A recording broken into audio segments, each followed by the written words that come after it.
श्री अकाल, राम राम, नमस्ते, अस्सलाम। मैं आपका होस्ट यासिन रंधावा और आप देख रहे हैं J2 चैनल। आज हमारे साथ एक बार फिर मनोज सिंह दुहान भाई मौजूद हैं। हम इनसे बात करेंगे हरियाणा के इश्यूज के, जाटों को वहाँ पे किस किस्म के इश्यूज हैं। सो thank you very much Manoj भाई, आपने अपना वैल्यूएबल टाइम हमसे शेयर किया। सबसे पहले तो आप मुझे ये बताएं कि आप हरियाणा से ताल्लुक रखते हैं, तो हरियाणा में कौन कौन सी एथनिक कम्युनिटीज जाटों के अगेंस्ट काम कर रही हैं? तो क्या वहाँ के हरियाणा के जाटों को इस बात का पता है कि वो एथनिक जो कम्युनिटीज हैं उनके अगेंस्ट काम कर रही हैं? वो किस तरह का काम कर रही हैं, कैसे जाटों को वहाँ पे एक्सप्लॉइट कर रही हैं रिलीजन के नाम के ऊपर? रंधावा साहब, हरियाणा के अंदर बहुत सी एथनिक कम्युनिटीज हैं जो जाटों के अगेंस्ट काम कर रही हैं।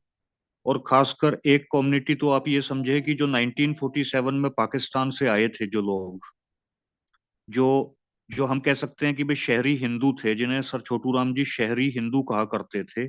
वो कम्युनिटी भी हरियाणा के अंदर बड़े पैमाने के ऊपर जो है जाटों के अगेंस्ट काम कर रही है।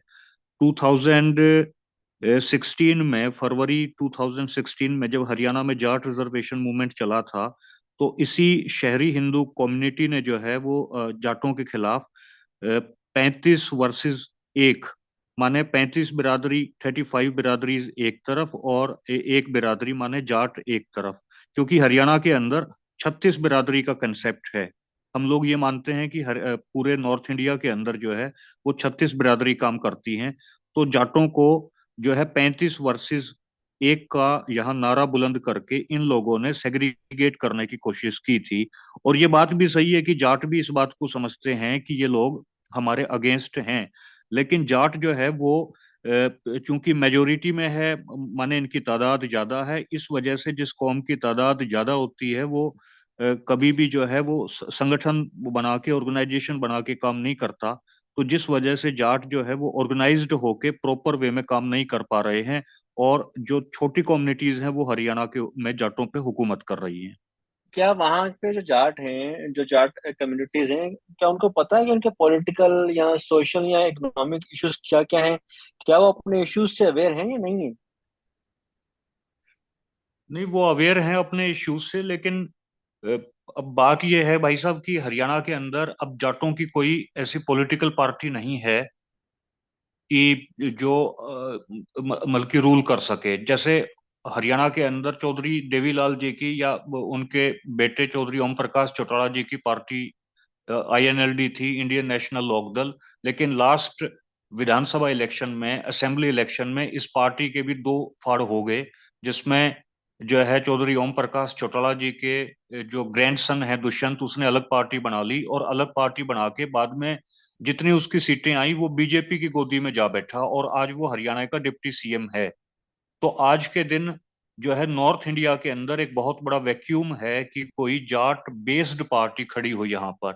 तो ये पूरे नॉर्थ इंडिया के अंदर ये वैक्यूम है। अब हमारी कोई ऐसी पॉलिटिकल पार्टी ही नहीं है कि जो पूरे नॉर्थ इंडिया को कवर कर सके। तो जिस वजह से जाटों को जो है कभी बीजेपी की गोद में, कभी कांग्रेस की गोद में वो बैठना पड़ता है। ये मजबूरी हो गई है जाटों की। तो इश्यूज की समझ होने के बाद भी जाटों को जो है वो अपने विरोधी, अपनी अगेंस्ट जो कम्युनिटीज हैं उनकी पॉलिटिकल पार्टीज की गोद में बैठना पड़ता है। तो मनोज भाई, ये जो भी जो जाट हैं, उनको इस बात का इनको इस बात की अवेयरनेस नहीं है, लेकिन क्या वो ये जानते हैं कि उनके सोशल, पॉलिटिकल या इकोनॉमिक इश्यूज को वो एथनिक जो कम्युनिटीज है कैसे हिट कर रही हैं? क्योंकि जो CM है पंजाब का, या जो दूसरी, मोस्टली तो हरियाणा को बीजेपी कवर करती है, तो उनको तो ये अवेयरनेस होनी चाहिए कि वो कैसे उनके इंटरेस्ट को, सोशल, पॉलिटिकल या इकोनॉमिक इंटरेस्ट को वो हिट कर रही है, वो एथनिक कम्युनिटीज। नहीं, उनको है जानकारी, जाटों को है जानकारी भाई साहब। और अब तो जाटों की ये अवेयरनेस और भी ज्यादा बढ़ रही है। क्योंकि जो है जब दिमाग में बिजली का करंट लगेगा तभी आदमी को होश आएगा कि भाई जो है वो कहाँ जा रहा था। तो लास्ट जो 2 टाइम्स आई है बीजेपी की, जो सेकंड टर्म बीजेपी की आई है हरियाणा के अंदर, तो अब जाटों को समझ में आने लग गया है कि भाई उनका दुश्मन कौन है।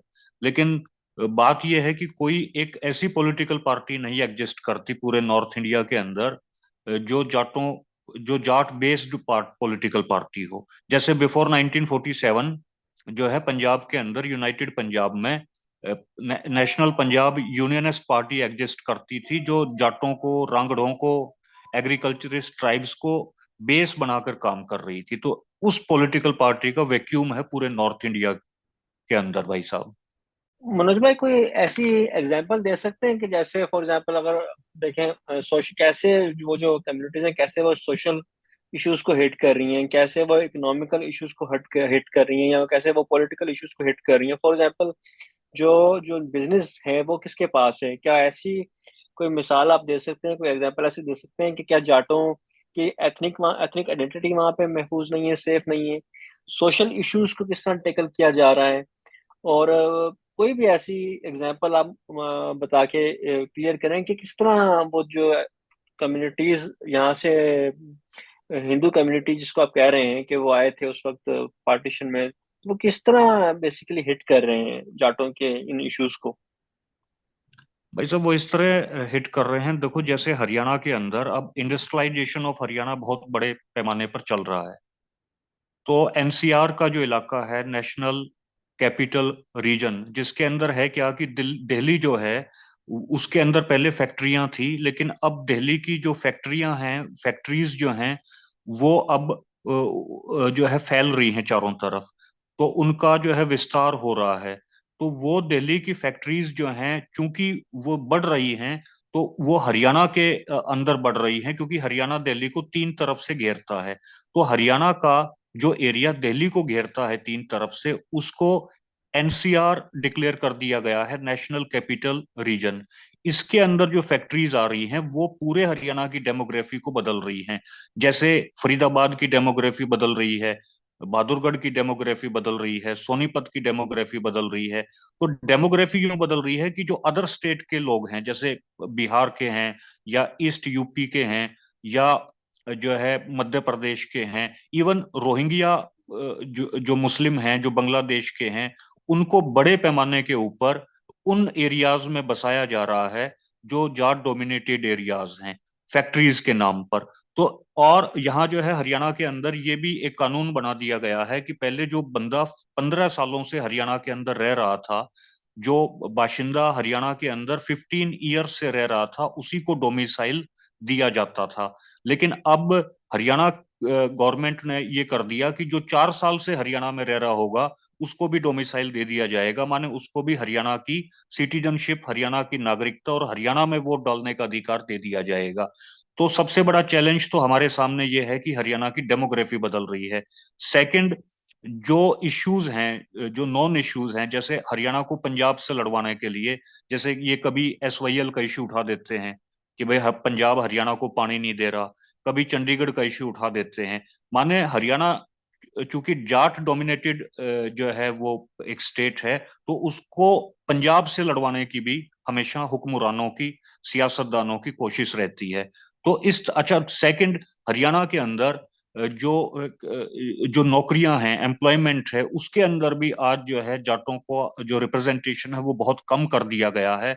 और जो ठीक ठाक सी पोस्ट हैं उसमें आज जाट कहीं भी हमको नजर नहीं आता। यूनिवर्सिटी के वाइस चांसलर जो कभी जाट होते थे वो हमें नजर नहीं आ रहे, या हरियाणा के अंदर एडमिनिस्ट्रेटिव पोस्ट के ऊपर जाटों को नहीं भर्ती किया जा रहा। तो इस तरीके से डेमोग्राफी हमारी खतरे में है हरियाणा में जाटों की। सेकंड जो है, हरियाणा को पंजाब से लड़वाने की कोशिश इन लोगों की रहती है। और जो है तीसरा, नौकरियों में जो है हमारा रिप्रेजेंटेशन बहुत कम कर दिया गया है। तो मनोज भाई, इससे तो देखें दो चीजें मेन स्ट्रीम मीडिया के ऊपर आ रही हैं। अगर पंजाब स्टेट को देखते हैं तो वो भी इसी तरह की बातें कर रहे हैं। अगर हरियाणा को आप जैसे आप बता रहे हैं, हरियाणा में भी इसी किस्म की जो है ना वो पॉलिटिकल गेम खेली जा रही है।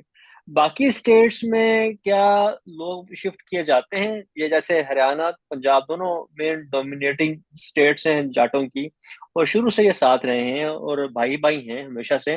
तो क्या जो दूसरी स्टेट्स हैं, जो जैसे आपने ये इशू यहाँ पे हाईलाइट किया, तो क्या ऐसी कुछ चीजें दूसरी स्टेट्स में भी हो रही है, या इंटेंशनली सिर्फ इन्हीं स्टेट्स के अंदर किया जा रहा है? और दूसरी बात ये कि सेम तरह की जो गेम है वो पंजाब में खेली जा रही है।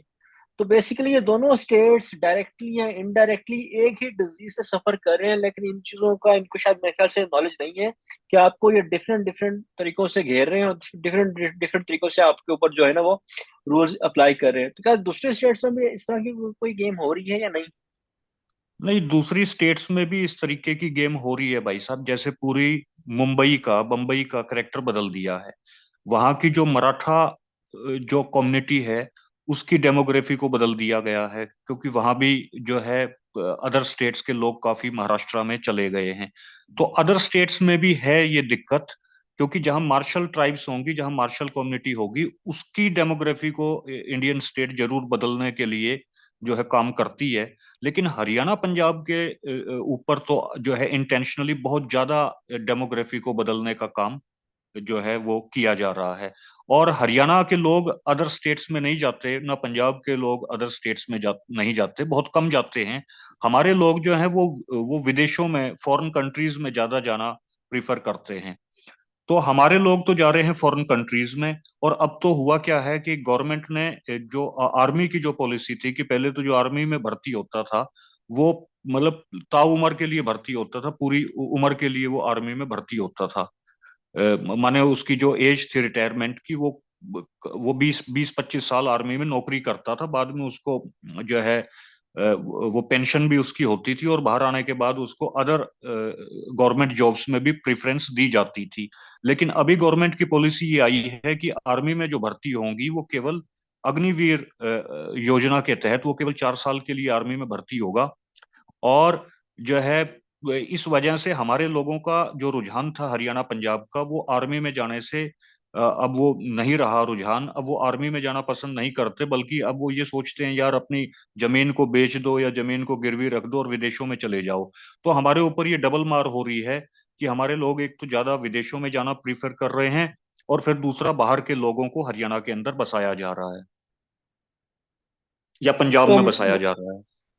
मनोज भाई, ये तो बहुत ज्यादा एक तरह से प्रॉब्लम है। अच्छा मुझे ये बताएं कि जो जाट हैं उनका, जो जो वो जब भी वो काम लेके जाते हैं किसी ऑफिशियल डिपार्टमेंट के अंदर या गवर्नमेंट डिपार्टमेंट के अंदर, तो क्या उनका काम आसानी से हो जाता है कि यहाँ उनको कोई हर्डल्स आते हैं?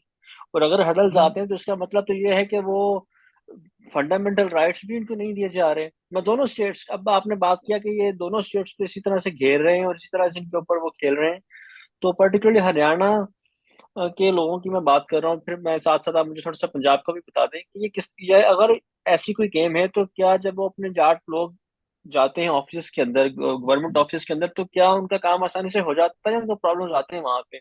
और वहां पे जो सरकारी ऑफिस में जो लोग बैठे हैं वो कौन है? वो किस कम्युनिटी से ताल्लुक रखते हैं जाते हैं? देखिए भाई साहब, एक बात तो ये है कि जाटों का काम, अगर कोई जो अपर कास्ट का बंदा अगर कोई ऑफिस में है, तो वो तो उसका काम जाटों का करके दे नहीं रहा। माने जहाँ उनके काम होंगे तो वहां उसके 20-20 चक्कर कटवाते हैं। और कुछ तो ऐसे फील्ड हो गए हैं हरियाणा के अंदर जहां तो जाटों को बिल्कुल ही महरूम किया जा रहा है, जैसे बंदूक का लाइसेंस बनवाने की बात है। तो अब हरियाणा के अंदर अगर आप स्टेटिस्टिक्स उठा के देखेंगे तो जाटों का बंदूक का लाइसेंस तो बन ही नहीं रहा। तो ये तो मेरा एक एग्जाम्पल है। अदरवाइज तो जाटों को छोटे से छोटा काम भी हो तो वो भी जाट अगर लेकर जाते हैं, और अधिकारी को या ऑफिसर को, ऑफिशियल को ये मालूम चल जाए कि बंदा जाट है, तो उसको उसके 20 चक्कर कटवाएंगे उनसे। जहां एक डॉक्यूमेंट की जरूरत होगी वहां उनसे 20 डॉक्यूमेंट मंगवाएंगे। तो ये बात बिल्कुल सच है कि आज हरियाणा के अंदर जाटों के काम जो है वो नहीं हो रहे, और इस वजह से जाट जो है बहुत ज्यादा परेशान भी हैं। देखा जाए तो मनोज भाई, जाट हमेशा लिबरल माइंड का रहा है, यानी कि इसको आप सेक्युलर कह सकते हैं। सेक्युलर से मुराद वो नहीं जो आम लोग पे बंदा समझता है, यानी कि वो सच को सच समझता है और झूठ को झूठ समझता है।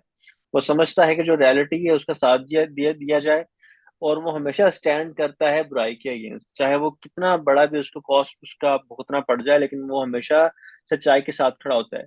तो जो जाट अपने इश्यूज से ही अवेयर नहीं है, जो जाट लिबरल नहीं सोच रहे, जो जाट सेकुलर होके नहीं सोच रहे, वो धर्मों में पड़े हुए हैं, रिलीजन के खेल खेली जा रहे हैं उनके साथ, क्या मैसेज उनको आप देना चाहेंगे? वो किस तरह इस चीज से बाहर आ सकते हैं? हरियाणा पंजाब का खेल कब तक खेला जाएगा, और ये चंडीगढ़ को बीच में लाके कब तक इस तरह की गेम्स खेली जाएंगी? देखा जाए तो एक बड़ा फेमस कोट है जो मैं बार बार कोट करता हूँ कि महाभारत का इतिहास जाटों का इतिहास है। तो आप जिस ईंट को भी उठाएंगे तो यहाँ से जाट निकलेगा। लेकिन ये इतने मूर्ख क्यों हो गए? क्या वो फेक हैं जाट वहां पे? फेक जाट हैं या ओरिजिनल है? और अगर ओरिजिनल है, सही है, एथनिक उनकी आइडेंटिटी ठीक है, तो उनको समझना चाहिए इन इश्यूज को। नहीं भाई साहब, जाट तो यहाँ हैं तो ओरिजिनल। जो फेक आइडेंटिटी है जाटों की, वो पाकिस्तान में प्रॉब्लम ज्यादा है। मतलब कि यहाँ इंडिया के अंदर ये प्रॉब्लम नहीं है कि मतलब कि वो फेक है या ओरिजिनल हैं तो ओरिजिनल। लेकिन अब बात यह है, जैसे आपने महाभारत का जो आपने एग्जाम्पल दिया ना, तो महाभारत के अंदर हुआ क्या था कि जो पांडवास थे, पांडवास का जो बड़ा ब्रदर था युधिष्ठिर, युधिष्ठिर जो है वो भीष्म पितामह के पास गया और उसने भीष्म पितामह को कहा कि जी आप जो है कौरवों के जो है कैंप में क्यों लड़ रहे हैं, आप कौरवों के कैंप से क्यों लीड कर रहे हैं। आप अगर सच आप अगर सच्चाई को, ट्रुथ को लेकर चल रहे हैं तो आप हमारे हक में आइए, हमारे कैंप में आइए। तो वहां भीष्म पितामह ने कहा था युधिष्ठिर को, जो पांडवास का सबसे बड़ा जो ब्रदर था, उसने कहा था कि बेटा बात यह है कि आदमी जो है वो स्वार्थ का दास है। आदमी जो है वो अपने स्वार्थ का दास है, और स्वार्थ जो है वो किसी का दास नहीं है। मतलब जो है आदमी अपनी अपने फायदे के लिए काम करता है और फायदा किसी के लिए काम नहीं करता। आदमी अपने स्वार्थ का दास, और स्वार्थ किसी का दास नहीं है। तो जो जाटों के जो लोग जो फंडामेंटलिस्ट फोर्सेस में काम कर रहे हैं, वो अपने वेस्टेड इंटरेस्ट की वजह से कर रहे हैं। वो अपने स्वार्थ की वजह से, अपने वेस्टेड इंटरेस्ट की वजह से काम कर रहे हैं। तो और जिस आदमी का वेस्टेड इंटरेस्ट जुड़ जाता है ना, वो फिर किसी की नहीं सुनता। तो इस तरीके की भी एक जो जाट कम्युनिटी के अंदर एक लॉबी तैयार हो गई है, हो चुकी है, पहले से भी रही है लेकिन अब ज्यादा बढ़ गए हैं ये लोग। इनको साहब कांसीराम जी जो थे ना, वो स्टूजेज उन्होंने बुक लिखी है, चमचा युग। तो इस तरीके से जो चमचे हैं ना जाट कम्युनिटी में, वो भी बहुत ज्यादा बढ़ गए हैं भाई साहब। ये बात भी सही है आपकी, और ये भी एक प्रॉब्लम है। नहीं तो मनोज भाई, जो ओरिजिनल जाट है, जैसे आपने कहा कि पाकिस्तान में है, मैंने वैसे अगर बहुत सारी प्रोफाइल्स देखी हैं जो फेक हैं वहाँ पे इंडिया साइड में। ये तो प्रॉब्लम खैर दोनों तरफ एग्जिस्ट करती है। ओरिजिनल जाट या प्योर जाट तो वही है जो अपने जाट को जाट समझे, उसकी सपोर्ट करे और उसका साथ दे, चाहे उसकी कॉस्ट उसको कितनी भी भुगतनी पड़ जाए। वो बिल्कुल जाट सही ही बात क्या है। जो वो जाट ही क्या जो चमचागिरी करे, वो जाट नहीं थी। और बिल्कुल सही बात है। हरियाणा पंजाब जो दो स्टेट्स हैं, ये शुरू से एक हैं, बल्कि बहुत सारे और स्टेट्स भी जाटों के ही हैं। जाट बेल्ट, ये उत्तर प्रदेश हो गया, दूसरी स्टेट्स हो गई, राजस्थान हो गया। उम्मीद ये है कि मैं ये प्रोग्राम इसलिए कंडक्ट कर रहा हूँ कि मैंने कुछ दिन पहले एक वीडियो देखी थी चंडीगढ़ के ऊपर कि चंडीगढ़ हमारा है, चंडीगढ़ तुम्हारा। चंडीगढ़ किसी का नहीं है, ना हरियाणा का है ना पंजाब का है। चंडीगढ़ जटों का है। चाहे वो हरियाणा में आ जाए, चाहे पंजाब में आ जाए, वो जटों का है। तो इससे कोई फर्क नहीं पड़ता। तो thank you very much Manoj भाई, आपने टाइम दिया। होपफुली जो भाई साहब, इस इंटरव्यू जी। चंडीगढ़ नहीं भाई साहब, जो दिल्ली है ना, दिल्ली भी जाटों की है। दिल्ली के अंदर जाटों के 360 विलेजेस हैं। जी बिल्कुल, आप ठीक कह रहे हैं। तो ये तो हाँ जी। जिस स्टेट को भी आप उठाएंगे, जिस सिटी को भी उठाएंगे, उसमें जो उसकी बेस रखने वाले हैं वो हमारे बड़े हैं, हमारे पूर्वज हैं। तो इस पे लड़ने बिल्कुल की सही कोई बात बात नहीं। और रिलीजन को साइड में करके जाटों को अपने म्यूचुअल इंटरेस्ट के ऊपर वर्कआउट करना चाहिए, अपने एथनिक बेल्ट्स को प्रोटेक्ट करना चाहिए, अपनी जमीनों को प्रोटेक्ट करना चाहिए। ये जो रोते हैं ना कि जी धर्म चला जाएगा, अगर आप ही नहीं रहेंगे तो फिर धर्म कहाँ से आएगा? तो पहले अपने आप को, अपने एथनिक बेल्ट्स को प्रोटेक्ट करें, उसके बाद फिर जो है वो सेकंड पे दूसरी चीजें आती हैं। सो थैंक यू और वेरी मच और मनोज भाई जी। जो हमारे नेचुरल अलाइज है ना वीर जी, जो हमारे नेचुरल अलाइज हैं, जैसे जो शेड्यूल्ड कास्ट कम्युनिटीज हैं या जो मुस्लिम कम्युनिटीज हैं, अ, उनको उनको साथ लेके हम लोग चलें। बिल्कुल। तो हम किसी से इस बात की हमारी लड़ाई नहीं है कि हम किसी से ऊपर हैं या नीचे हैं। हम अपनी एथनिक आइडेंटिटी की प्रोटेक्शन की बात कर रहे हैं। सो सही बात है होपफुली बिल्कुल। के होपफुली के ये इंटरव्यू से कुछ लोगों को समझ आएगी कि अब रिलीजन को या लैंग्वेजेस को साइड में हट पीछे करके, साइड में करके अपने म्यूचुअल इंटरेस्ट की चार्टों की बात करनी चाहिए। और आपसे उम्मीद ये है कि आप ये मैसेज जो है वो जहाँ भी आपकी मीटिंग्स होती हैं, जहाँ भी आप बैठते हैं, तो यही बात आप उनको भी समझाएं। So thank you very much Manoj भाई, आपके टाइम देने का बहुत शुक्रिया। थैंक यू वेरी मच भाई। Okay, thank you. रंधावा साहब, थैंक यू वेरी मच भाई साहब। Thank you sir. रिगार्ड्स भाई साहब।